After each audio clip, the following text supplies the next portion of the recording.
What is up, plant people? It is a Tuesday, March 24th, during the coronavirus lockdown. And this is, I think, the fourth episode in consecutive weeks. This is Vikram Baliga back with the Planthropology podcast with another bonus episode. Today, we're going to talk about spring garden tips, just some basic things you can do in your landscape as the weather is warming up. Maybe y'all are locked down or at home, but in general, as long as you're being safe and social distancing, going outside is not a problem. That's a thing you can do. So it's actually a wonderful time to work on some gardening and things like that. So I've got a few tips for you. We also stream this live on Facebook and Instagram. So you'll hear me struggle with that quite a bit through this whole process. But thanks everyone that sent in questions and everything else. And it's really super helpful, and I appreciate y'all interacting. So I'm going to go ahead and read a review because I keep forgetting to do that on all the other episodes. But this is from a user who calls themselves an actual bug. An actual bug. I like to think this is an actual true bug with a interesting shield shape and 6 legs and heart elytra and all those things. But anyway, so the title is fun and informative, and it says, a great podcast to listen to if you enjoy expanding your knowledge in a laid-back way. It's an excellent resource for learning about plants and science while also giving interesting info on the local community and Texas Tech. Definitely give it a listen. Hey, thank you, my small insect friend. That is really just super kind words and all of that. And I really appreciate you. Y'all are awesome, and you continue to be awesome. And I appreciate you being a part of what we're doing. So I just dropped my chapstick, and I'm just going to leave it in and keep rolling because you know what? It's a weird time and weird things happen. So anyway, I'll stop rambling. Last couple of things I want to tell you real quick. We're going to have a lot of content over the next couple of months. So I'm doing some bonus episodes. I've decided that while everyone's home and we're trying to keep kids busy and trying to stay entertained, I'm going to release weekly episodes except for a week or two in there. So next week there will not be an episode, and there's a week in April, but at least through May, I'm going to try to do weekly episodes. So there's just a little more content coming your way if you need it. And then probably in June, hopefully, things will get at least a little bit back to normal, and I'll probably go back to the normal twice a month format. But anyway, so enjoy these spring garden tips that I've got coming at you, and I hope you really enjoy it. And if you have any questions about anything we talk about, feel free to send me those. Thanks again. Y'all are super awesome.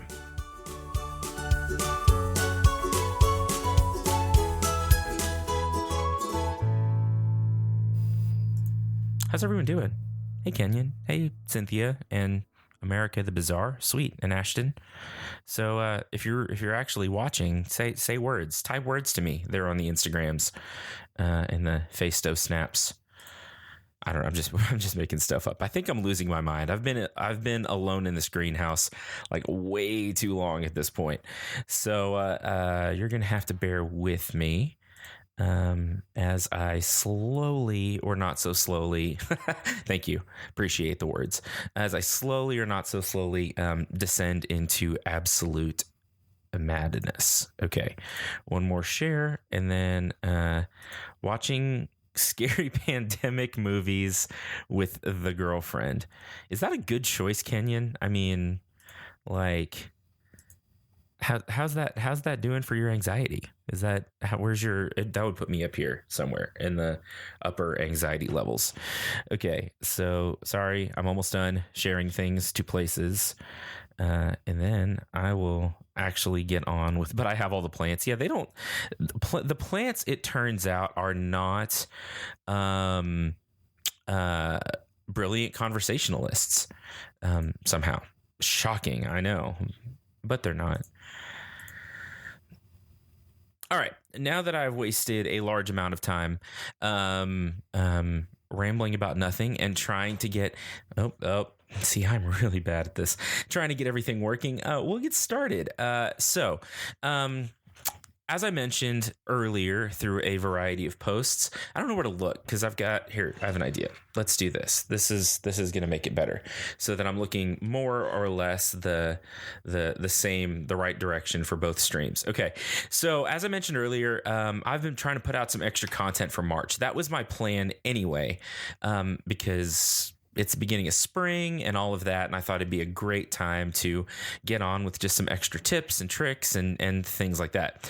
However, now that everyone is stuck at home, you should be at home. Be at home. I'm here in the greenhouse and, I can't imagine being like a lot more isolated than I am. But I wanted to do a couple of things. So in addition to just the regular bonus content I've been putting out on the podcast, I thought I would do a spring garden tips episode. So that was kind of the plan for next Tuesday, I'm going to say 24th. Is that right? 24th. Yeah. So my plan was next Tuesday, 24th. So, what I'm actually going to do is, this is the recording of that. So this is the live stream for that. So pretty much whatever ends up here, I'll cut around all this dead time and just put the rest up. But I also wanted to take questions. So some people sent in questions on Instagram, Facebook, just directly to me earlier. But also, if you're watching live, send me your questions. I would love to try to answer them. This can be kind of interactive. And so I'll try to take questions both from Instagram and Facebook and try to make sure they all get answered to some degree of accuracy. I may just be making stuff up. So, okay, spring garden tips. What do you do? It is officially spring today. It's the first day of spring. And if you're listening to this at some point in the future, it's the 19th, which I guess the first day of spring wiggles around a little bit. So what things should you be looking for and looking to do in your gardens and in your landscapes? Do you have a prediction for the last freeze this year or any rumors of trends? I have some ideas. That's a great question. I'll get back to that in just a little bit. So the first thing, so I've got a list here. I'll hold this up. And this is a cool sticky note. This is as fleshed out as my notes for any of these episodes ever are. This is actually quite a bit more than I normally do. But there's a few questions I'll answer, a few tips that I have as you get into spring and things you can be doing right now, especially as you're socked in, you're stuck at home. There's not just a ton to actually do. I thought it'd be actually a cool time to get to think about that. So you've got lots of time you can spend in your landscape. You can work in the garden. You can plan, do all these things. And now is the perfect time anyway. But now it's the extra perfect time because you have nothing else to do. So, okay. So the first garden tip I have for the spring is get your irrigation system worked out, okay? Get your irrigation system worked out. Now, I know that not everyone has an in-ground, fancy timer, drip line, whatever irrigation system. That's totally okay. You may have a watering hose or a water hose. You may have an above-ground sprinkler system. You may have watering cans that you lug around your landscape and you apply water that way. Whatever you do, it doesn't matter. But what you need to figure out first is how you're going to supply water to your garden and to your landscape. That is a major limiting factor, right? Especially here in West Texas, but really wherever you are when you're listening or watching this. Water is a thing that plants need to grow. Plants need soil. They need a media to grow in, generally soil, sunlight, and water. And those are big things. So if you don't have a way to get water to your vegetables, to your landscape plants, to your turf, whatever else you're trying to grow, it's going to be really hard to be successful, especially in dry climates like ours here. So figure out how you're going to water your landscape. That may be, an in-ground sprinkler system. It may be laying drip line. My biggest tip with any kind of automated system is learn how the controller works. Okay. So if it's automated, it's on some kind of a timer. That is great. But sometimes there's some problems with that, right? It's kind of a double-edged sword where you drive around town and it's raining and you see sprinkler systems on. Now, I'm not a genius by any stretch of the imagination, but that doesn't seem like the best time to be watering your lawn when it's actively raining, or when there's a foot of snow on the ground, or when it's 12 degrees outside, or blowing at 70 miles per hour, right? All those things seem like they would make your irrigation way less efficient, and they do. True story. So what you need to do is figure out in what ways you can manage your clock. So whether that is just knowing where the off switch is on your irrigation controller, so if it's raining or it's blowing 70 miles per hour or whatever, you can just run outside, turn the dial, switch it off, and be good to go. YouTube is your friend. The interwebs are your friend. The interwebs are your friend in this, right? So if you have a specific irrigation controller and you want to know how to use it, get on YouTube and put in the model number. It'll pull up a list of resources, go to the people's websites, figure out how to use and set your irrigation timer. There's all kinds of cool things out today, like environmental sensors, rain-free sensors, which are actually required now, and a whole bunch of other things that can make your irrigation way more efficient.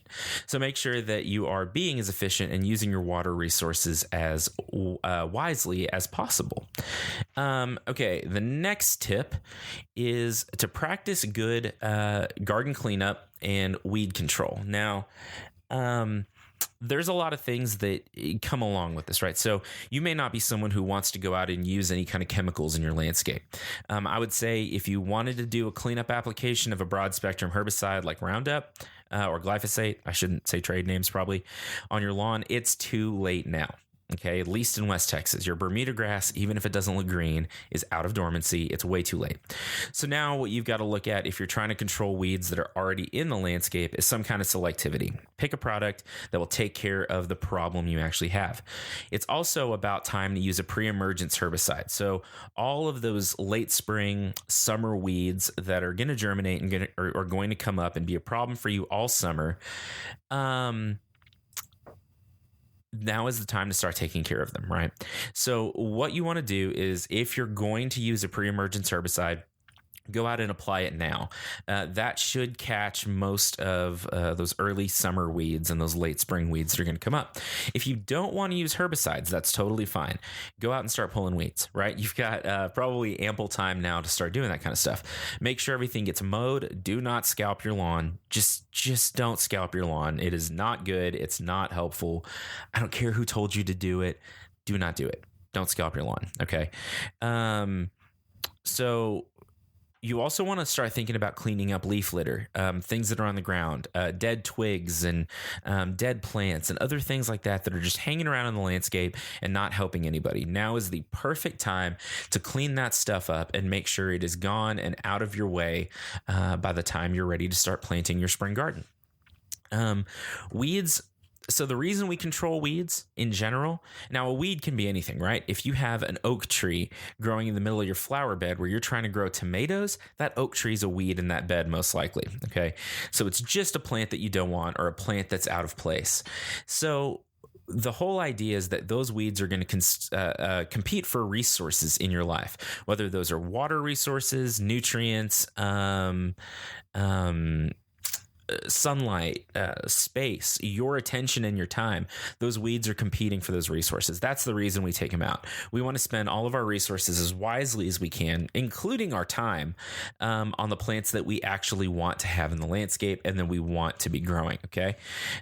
Kenyon had a question. Should I have already planted flower seeds or can I get some now? Also, if everything gets closed, where's a good place to order them from? Great question. There's a lot of seed catalogs online. We'll come back to this a little bit more, but no, it's not necessarily too late. You just have to pick the right things to plant right now. So we'll come back to that in a sec. Actually, we'll talk about that right now because my next one is in my chicken scratch 3-year-old handwriting, start seeds. So if you're going to plant vegetables in your landscape, you have a couple of options. You can go out and put your tomato seeds, pepper seeds, whatever else directly in, or you can start them indoors, wait till we get past that last freeze or whatever, and then transplant those starts out in the landscape. So take your seeds for your vegetables specifically. If you want to start them inside, get some kind of a seed tray, some kind of a flat to put them in. Fill it with either a field soil or potting media, whatever you can get. And start them, let them go. They'll want a bright window for sure. If you can, put them on a porch, protect them. If you have a greenhouse, like, I live in here, that's best. But no, if you're going to start your vegetables, your spring and summer veggies, it's probably a good time to go out and get those seeds started to transplant. You can also direct seed into the landscape with those things. Some plants are more adapted or more I don't know what the word I'm looking for is. They're easier to direct seed than to transplant, but that's not true across the board. Okay. So for flower seeds, if you're going to go out and put wildflowers out, really October, November is the best time in this part of the world to put them out. And they germinate, they grow through the winter, and then they come up in the spring. You can, though, go out and put whatever seed mix you have down. Some of the stuff that will germinate throughout the spring, flower through the summer into the fall, will still come up. There's still plenty of time. And even if there's a seed mix with some things that are not necessarily as well adapted for the summer and all of that, they'll come up later in the fall and they'll be there for next year. Okay. So, I think it's never too late to start seeds. I think you can put things out, get them going, and whenever they come up, they come up. Remember that lavender I sow? Okay, so Kenyon asks, remember that lavender I tried last year? It never flowered, but they came up. Do you know what's up with that? Could be a sunlight issue. Lavender tends to want kind of a warm, dry spot. They don't like wet feet, so to speak. So if they're in a bed that is kind of damp all the time, that's staying wet all the time, they will struggle for sure. So definitely more sunlight is good, and managing your water resources is good. So the other two things I have on my list, and then we'll get to the rest of those questions, is get a soil test and make a plan. Okay, so soil testing. Do soil testing, all right? There's a lot of ways you can do it. There's probably a local lab wherever you are now, whether they're currently running or whatever. Is in question, right? We don't know what's going on for the next few weeks, but soil testing is good. So you want to get in and take soil samples. You want to dig down about 6 inches in a variety of places across your lawn or your flower beds or whatever.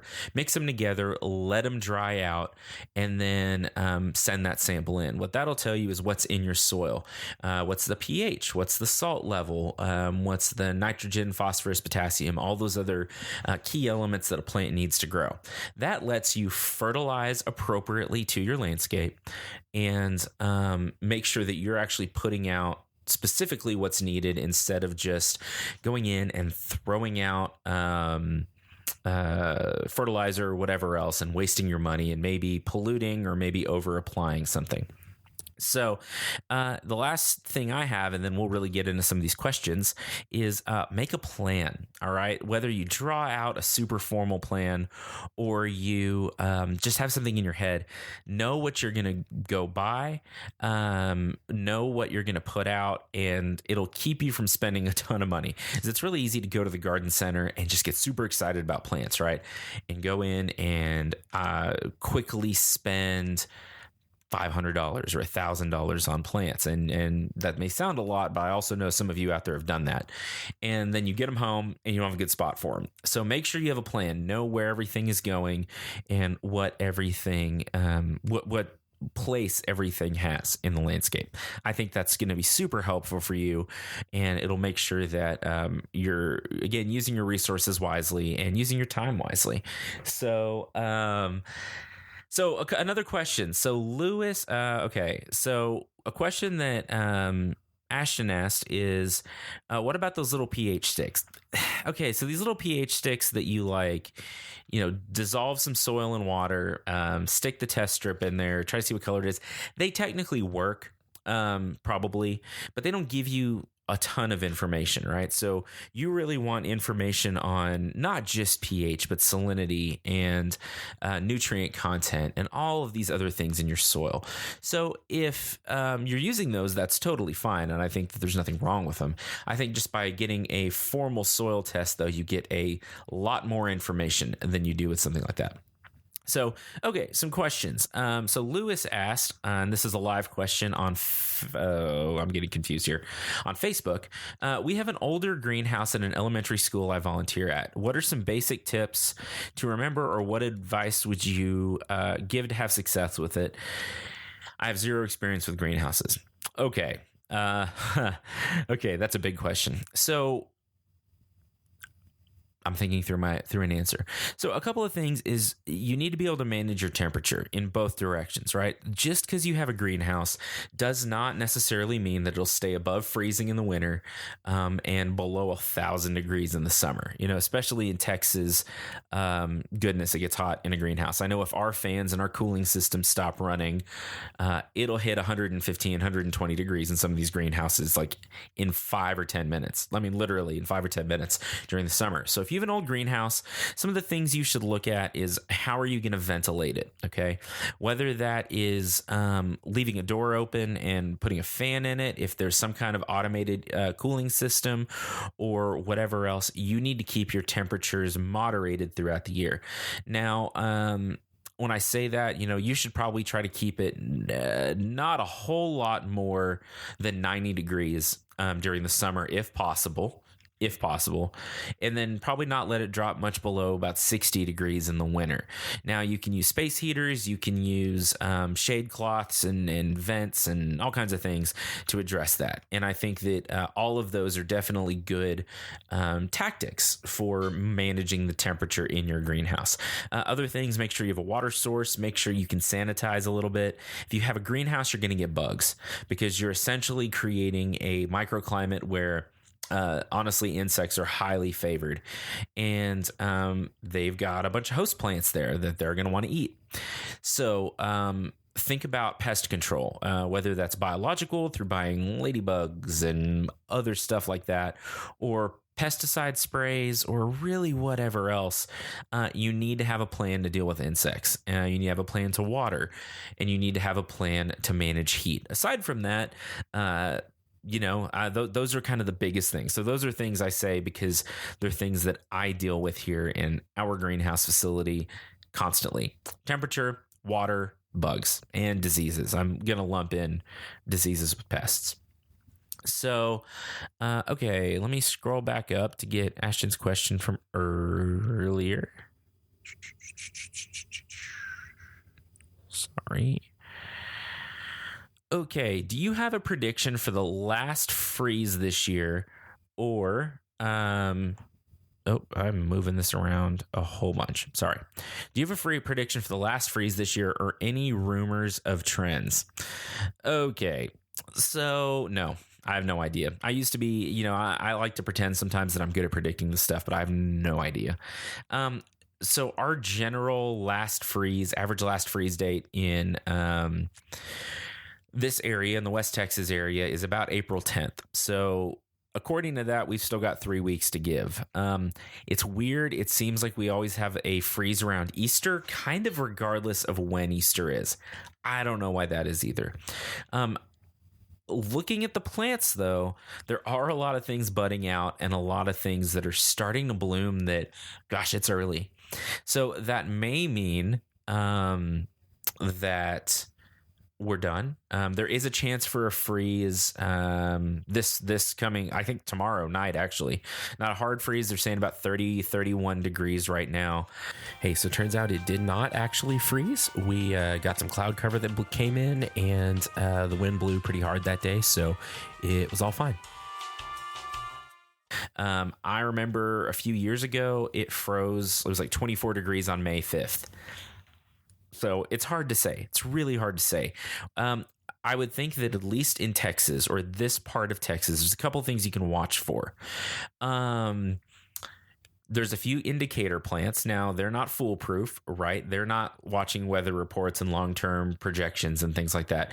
But forsythia, which is a plant with a yellow flower, they're typically going to bloom after the soil temperature gets around 60, 65 degrees. Now, when we start to get into those temperatures, we're usually pretty safe. Actually, they'll even bloom a little before that. But they're usually pretty safe. When you see things like Spanish broom blooming, when you see mesquite trees putting on leaves. Mesquites get caught by late freezes very rarely. It happens, but it seems like whatever environmental things are out there that would cause a tree to put leaves on. Mesquites are so well adapted to this area that they tend to not get caught by a late freeze terribly often.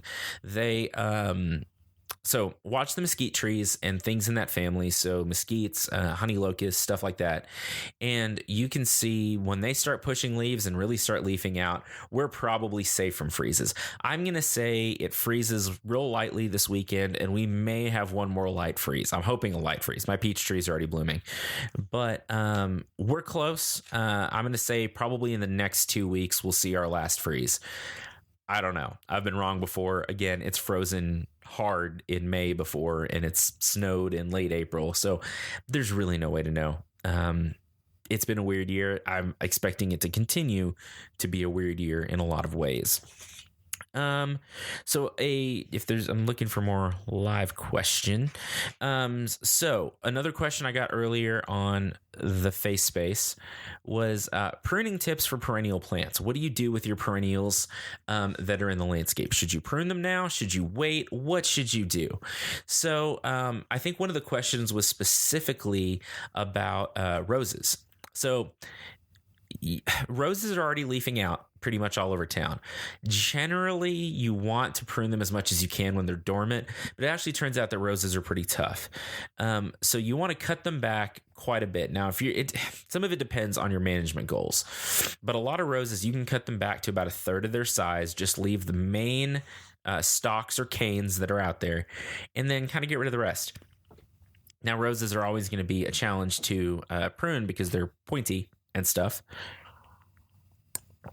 But I think it's always a good idea. So you want to clean them up. Some of the things you're looking for with pruning some of these perennial shrubs, especially like roses that flower, is to prune out of the outside. I'm sorry.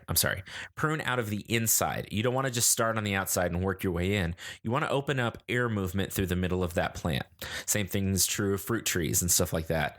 So roses, if there's a disease, especially like a foliar or a leaf disease, a rose is probably going to get it. They do the thing. So if you can keep air movement through the middle of that plant, keep the center mass of that, so to speak, a little more open and aerated, you'll be much better off. So that's a good pruning tip. As far as other perennials that like may have left stalks from last year, if they're putting on new leaves and new growth from the base of the plant, the crown of the plant at the soil line, go ahead and cut off any dead material, right? So any sticks or twigs or old branches and stuff like that that are sticking up, you may bend a couple of them. If they're still green inside, leave them alone. But in general, if they're pushing new growth from the ground, they're coming back from the root. And all of that material that's above ground is not going to come back. It's dead. So if your plants are starting to push buds, cut them back to where they look good. They can take usually some pretty heavy pruning this time of year. And then you should be good to go with your perennials. Lay off the oak trees. Don't prune your oak trees now. It's too late. I'm sorry. It's too warm. We have a disease called oak wilt that is all over Texas and more places in the United States. But if you're pruning your trees right now, you are leaving them susceptible to oak wilt. So leave your oaks alone. Okay? Do not prune your oak trees. The best time to do it is between November and the end of February when it's cold. Usually in November, not until after a hard freeze or two. If you prune your oak trees now for whatever reason, if a big storm comes through, blows a branch off, go out and clean up that cut, that break. That's definitely a thing you want to do. But with oak trees, we do recommend painting your cuts. Use some kind of pruning seal spray. They're available. You can use different kinds of paints. You can just Google that a little bit. Paint your cuts on oak trees. So this oak wilt is either spread through root grafts or through an insect that picks up the fungal pathogen on another tree, flies to a cut on your tree, spreads it in. On all of your other trees, do not paint the cut. We only recommend painting cuts on oaks, okay, because of oak wilt, or maybe on some other high value trees if there is a disease present that spreads a similar way. A lot of studies have actually shown that painting cuts on things like fruit trees and some other just ornamental trees that are non-oaks can actually slow down the compartmentalization process, can leave that wound and that damage in the tree longer, and it can actually slow down the recovery process. But the reason we paint our oak trees is because of oak wilt, because that's how it gets in, through broken limbs, through cuts, and things like that. So you don't want to prune your oaks. If you have to prune them, paint the cuts. Okay. For other trees, if you want to prune them. Okay. So a lot of fruit trees and flowering trees, not everything, mind you, there's a lot of variation in this, bloom on new wood. Okay. So if you go out right now, actually, so we have a peach orchard. So here's a good example. They set budwood or fruit wood over the winter up till now. So you'll see these longish, depending on the health of the tree, little branches with a reddish color to them. That's your fruit wood. If you prune that stuff off right now, you will not get flowers, or you'll be cutting flowers off probably at this point, and you won't get fruits. So generally, you want to prune a lot of your fruit trees after they're done fruiting, right? And then give them some time to regrow. You don't necessarily want to prune during the summer because that beats them up, but some people will do summer prunings, especially in production, to slow down the growth of the tree a little bit.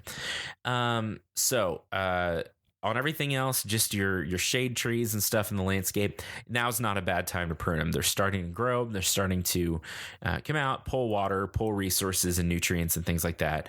And you're not going to cause too much harm or too much stress to that plant by pruning it right now. You definitely don't want to wait till this summer to prune. Summer pruning you can do it, but it really causes a lot of stress and potential damage to the plant. Okay.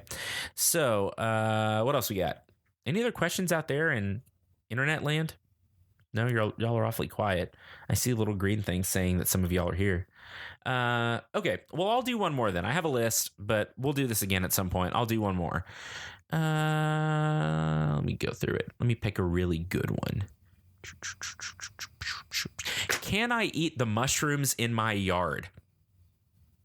Can I eat the mushrooms in my yard? Yes, once. Okay. Please don't eat the mushrooms in your yard. I get this question all the time. Of it's rained, it's warming up. There are all these big white mushrooms popping up. Can I make a hamburger out of them? No, please. They're called vomiter mushrooms. They're false parasols. Molybdenum, chlorophyllum, something like that. It doesn't even matter. Do not eat mushrooms in your yard. Do not eat mushrooms in general if you don't know what it is. Okay.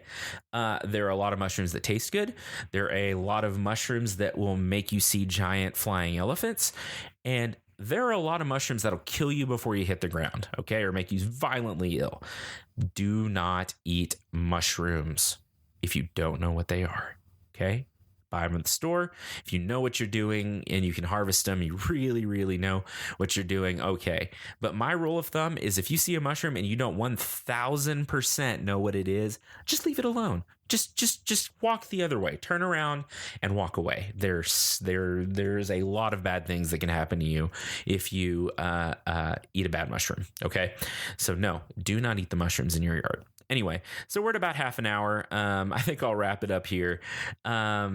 If you have more questions, definitely send them in. We'll do more of these videos later. I hope y'all aren't too bored. I hope y'all are doing okay. You can go outside. Gardening is a great activity this time of year. I know I will be doing some gardening here, hopefully some at home. I'll be up here watering plants, and I'm going to be trying to put out quite a bit of content over the next few weeks just to keep myself and all of you entertained as much as possible. All right. So thank you all for watching. Thank you for listening in and for following along. I'll be posting this on the podcast next Tuesday, the 24th. I'll clean it up a little bit because there's a lot of weird dead time and rambling and stuff in this. But share with your friends if you know people that like plants that might enjoy this and enjoy what we're doing here at Texas Tech at the University Greenhouse in general.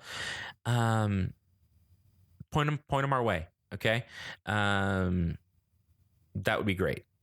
That's the best way to help something like this grow is by word of mouth and just by being involved. Oh, there's a where are you question. I am safe at Texas Tech University, pretty much alone in an abandoned greenhouse is what it feels like. So I'm about as socially isolated as one can get. I've been putting googly eyes and talking on plants and talking to them. I'm losing my mind, but that's okay. I have you guys to talk to and talk at and all of that. So thanks for watching. Thanks for listening. Go check out the podcast at Planthropology. All of that. So take care, make good decisions, stay smart, and stay safe. And we'll talk to you next time. And now's the awkward time in this when I try to figure out how to end all of these live videos. Nope. That's not it. Nope. There it is. Nope. Still going. All right, bye. In all honesty, it took me a few more clicks than that before I figured it out, but I got there eventually. Hey, thanks for listening. It's always weird when I'm just here talking by myself, but I appreciate y'all logging on Facebook and Instagram and throwing questions at me and just making it a little bit interactive. As always, you can find us on social media at Planthropology. Just look for the green background with the white tree and my name on there somewhere, and you will find it. I hope everyone's doing well and staying safe. If you want to support the show, you can do so at patreon.com/planthropology. And that's certainly not necessary, especially in these weird, uncertain times. But right now, for the next couple months at least, till we kind of get back to whatever normal is going to look like, I'm going to donate any donations received to a local food bank, and just to make sure that people can get through this when they need to get through it. Thanks to my friend Paul from the Varmints podcast for giving me that idea. But connect with us. And we've got a lot more content coming at you the next few weeks. But y'all are the best. Thanks for listening, and we'll see you next time.